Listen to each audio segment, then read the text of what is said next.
திரு Manikandan, Stalin model அரசுக்கு கிடைத்த வெற்றி அப்படின்னு மட்டும் சொல்ல முடியாது. இது ஒரு கூட்டு முயற்சி.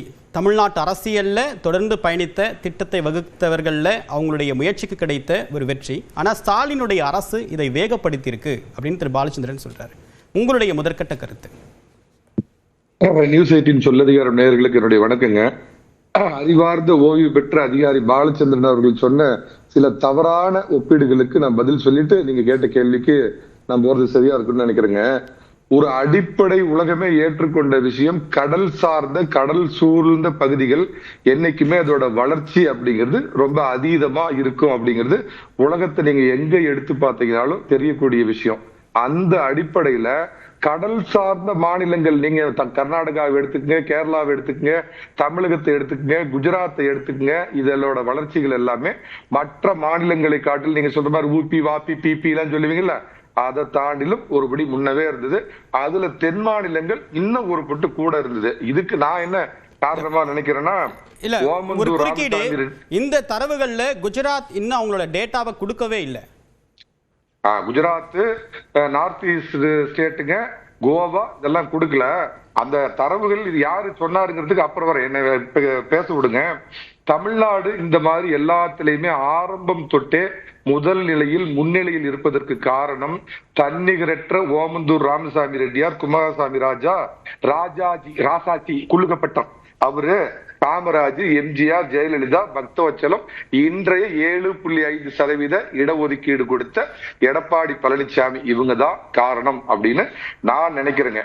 அப்புறம் போற போக்கில் ஒண்ணு சொன்னார், மண்டல் கமிஷன் அத அடிப்படையில ஒதுக்கீடு கொடுத்த ஒரு விஸ்வநாத் பிரதாப் சிங் அப்படின்னு இந்த நாட்டை நாசப்படுத்தினவரை பெரிய தூக்கி வச்சு இவர் சொன்னாரு.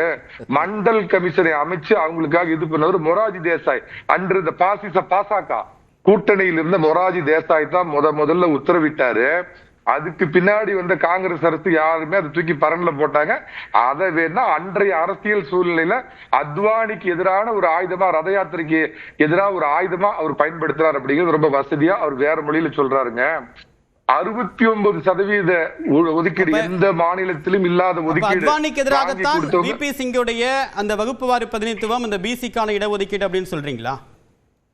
அது நோக்கத்தோடு இல்ல பாலச்சந்திரனுக்கு மட்டும் தெரியாது, ஊரறிஞ்ச ரகசியம். அத்வானி அன்னைக்கு ரத யாத்திரைய ராமராஜ்யம் அமைக்க போறோம், ராமர் கோயில் கட்ட போறோம், அவர் எடுத்த ஆயுதத்திற்கு பதில் ஆயுதமா தவறில்லை. அது அரசியல்வாதிகள் அப்படித்தான் செய்வாங்க. அதற்காக நாடு முழுக்க அந்த பிரச்சனையை ஏற்படுத்தினார் விபி சிங். எந்த மாநிலத்திலும் இல்லாத 69% ஒதுக்கீடு அப்படிங்கிறது வாங்கி கொடுத்தது கருணாநிதி அவர்கள் அல்ல, மறைந்த ஜெயலலிதா அப்படிங்கறத. அது அப்படியே பாருங்க, அவர் மறந்து, அவருக்கு செலக்டிவ் அம்னீசியா. அது அதிமுக பக்கம் வர்றப்ப மட்டும் அவருக்கு கொஞ்சம் செலக்டிவ் அம்னீசியா ஆகி போயிருதுங்க. அதெல்லாம் விட்டுருங்க. இந்த தமிழக அரசியல நீங்க 3 விஷயத்துக்கு 3 பேரை மறக்க முடியாது. என் வயிற்று நிறைச்ச நான் வெள்ளை சொக்கா போட்டு தொழிற்சாலையும் கல்விச்சாலையும் அமைச்சு கொடுத்த என் அப்புச்சி காமராஜ், அவர் கொண்டு வந்த அந்த சத்துணவு திட்டம், அதே மாதிரி அதை மேன்மையாக்கி அதை மன்னிக்கிறேன், அவர் கொண்டு வந்த மதிய உணவு திட்டம், புரட்சி தலைவர் கொண்டு வந்த சத்துணவு திட்டம், அம்மா கொண்டு வந்த 69% ஒதுக்கீடு, எல்லாவற்றிற்கும் மேலாக ஏழை விவசாயி எடப்பாடி பழனிசாமி கொண்டு வந்த 7.5% உள் ஒதுக்கீடு அப்படிங்கிறது தான் தமிழகம் மிளிர்வதற்கு எல்லா காரணம். நான் குறிப்பிட்ட காலை உணவு திட்டம் வராதா? காலை உணவு திட்டம் என்பது களவாடப்பட்ட திட்டம். கடந்த எடப்பாடி பழனிசாமி ஆட்சியில் பரிச்சார்த்த ரீதியாக கொண்டு வரப்படுற திட்டம். நான் தவறு சொல்லல. நான் திமுக எதிர்ப்பாளங்க, ரத்தத்திலேயே ஊர்னது திமுக எதிர்ப்பு. இந்த உழவர் சந்தைன்னு ஒண்ணு கொண்டு வந்தாங்க பாத்தீங்களா, அது நல்ல திட்டம், அதை நான் மறுக்கவே இல்லை. அவங்க கொண்டு வந்ததுலயே உருப்படியான இந்த ஒரு 30 வருஷத்துல நல்ல திட்டம்னா உழவர் சந்தை திட்டம். காலை உணவு திட்டத்தை யாரும் மறுத்து பேச மாட்டாங்க. பஸ் கொடுத்துட்டு ஓசி பஸ்லயா வந்த அப்படின்னு கேக்குறது, ஓட்டு கேட்க வந்தப்ப தகுதி தெரியல, நோட்டு கொடுக்கறப்ப மட்டும் தகுதி கேட்பியா நீங்க 1.5 கோடி மகளிர் அப்படி பொறிஞ்சுக்கிட்டு இருக்கிறாங்க. இது ஒண்ணு தெரிஞ்சுக்கங்க, இதை நான் ஆதரிப்ப உடல், நான் அதிமுக ஆதரவாளர் அந்த வார்த்தையை சொல்லல, நல்லா புரிஞ்சுக்கங்க. நான் ஒரு வழக்கறிஞர் இருக்கிற முறையில் சொல்றேன். மோடி குஜராத்துடைய முதலமைச்சரா இருக்கிறப்ப ஒரு பக்கம் காங்கிரஸ் இதே மாதிரி வண்ண தொலைக்காட்சி பெட்டி கொடுப்போம், இலவச மின்சாரம் கொடுப்போம். நாங்க மோடி வந்தார், நான் எதுவுமே ஃப்ரீயா கொடுக்க மாட்டேன், கரண்ட்டுக்கு நான் சார்ஜ் பண்ணுவேன், மும்முனை கரண்ட் உனக்கு அன்இன்டரப்டடா வரும், எனக்கு ஓட்டு போடுறியா காங்கிரஸுக்கு ஓட்டு போடுறியான்னு கேட்டாரு. அன்றைய மக்கள், குஜராத் மக்கள் அந்த இலவசத்தை புறந்தள்ளிட்டு மோடி தான் வேணும் அப்படின்னு குஜராத் மாடல்ங்கிற ஒரு அரசுக்கு வாக்களிச்சாங்க. ஆனால் அதே பிஜேபி இந்த திமுக பார்த்த இந்த திட்டங்களை, அதே பாஜக மத்திய பிரதேசம், ராஜஸ்தான், கர்நாடகா போன்ற மாநிலங்கள்ல பெண்களுக்கு இன்னைக்கு தமிழ்நாடு அரசு அறிவிச்சிருக்கூடிய அத்தனை திட்டங்களையும் அறிவிச்சாங்க.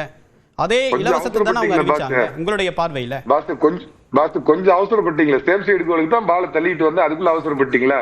அதைத்தான் சொல்றேன்.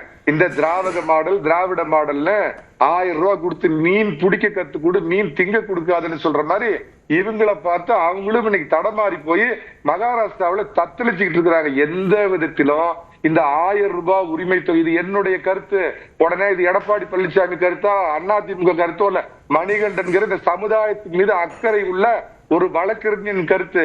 1000 ரூபாய் கொடுக்கறதுங்கிறது எந்த விதத்திலையும் மக்களை முன்னேற்றாது. ஆடு மாடு கொடுத்தாங்களாமா, அது ஒரு சுழற்சி பொருளாதாரம், அது மூலமா பொருளாதாரம் இதாகும். மீதி கலர் டிவி கொடுத்தாரா, அது கூட ஒரு விதத்துல நான் ஏத்துக்கிறேன்.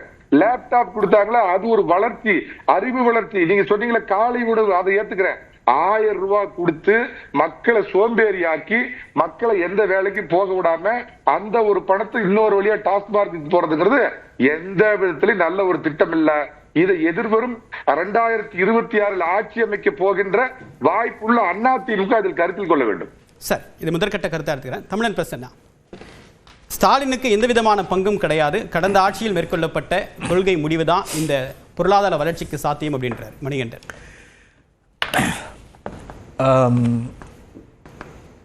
இயற்றலும் ஈட்டலும் காத்தலும் காத்த வகுத்தலும் வல்லது அரசு என்கிற திருக்குறளோடு இந்த குறள் யாருக்கு எழுதப்பட்டது என்று சொன்னால், ஒரு வல்லது அரசு என்கிற அந்த வார்த்தைக்கான பின்னோப்பம் என்னவென்றால், ஒரு வலிமையான வளமையான அரசாங்கத்தை எப்படி நடத்த வேண்டும், இயற்ற வேண்டும், ஈட்ட வேண்டும், காக்க வேண்டும், காத்ததை பணமாக்கி பொருளாதாரத்தின் அடிப்படையில் அதை கொண்டு வந்து சேர்ப்பவர்களுக்கு தான் பெயர் வல்லது அரசு.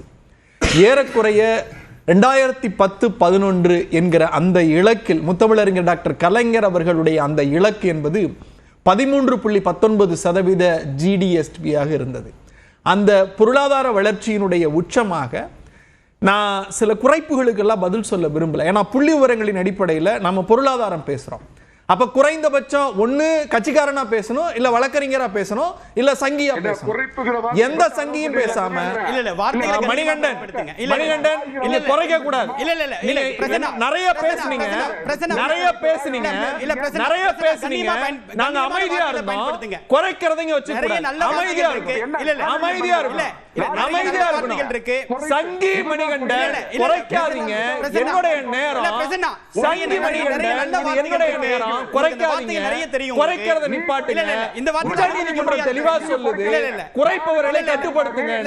இங்க அதைத்தான் சொல்ல வரேன். கொஞ்சம் கண்ட்ரோலா இருங்க, கொஞ்சம் கண்ட்ரோலா இருங்க. நிறைய வார்த்தைகள் இருக்கு, உங்களுடைய வாதத்தை நீங்க முன்வைங்க. நல்ல வார்த்தைகள். This is my time.